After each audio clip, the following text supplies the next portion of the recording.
بسم اللہ الرحمن الرحیم۔ ابن محیریز سے مروی ہے کہ بنو کنانہ کے ایک شخص مخدجی نامی نے شام میں ایک شخص کو سنا جسے ابو محمد کہا جاتا تھا۔ وہ کہتا تھا کہ وطر واجب ہے۔ مخدجی نے کہا کہ میں حضرت عبادہ بن صامت رضی اللہ عنہ کے پاس گیا اور انہیں ابو محمد کی بات بتائی تو حضرت عبادہ رضی اللہ تعالی عنہ نے کہا ابو محمد نے غلط کہا، میں نے رسول اللہ صلی اللہ علیہ وآلہ وسلم کو سنا ہے، آپ فرماتے تھے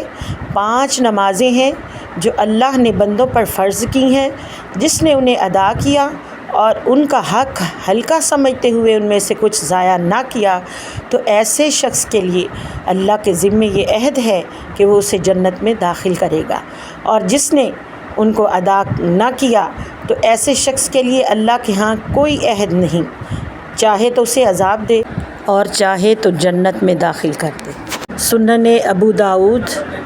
حدیث نمبر 1420۔ اسٹیٹس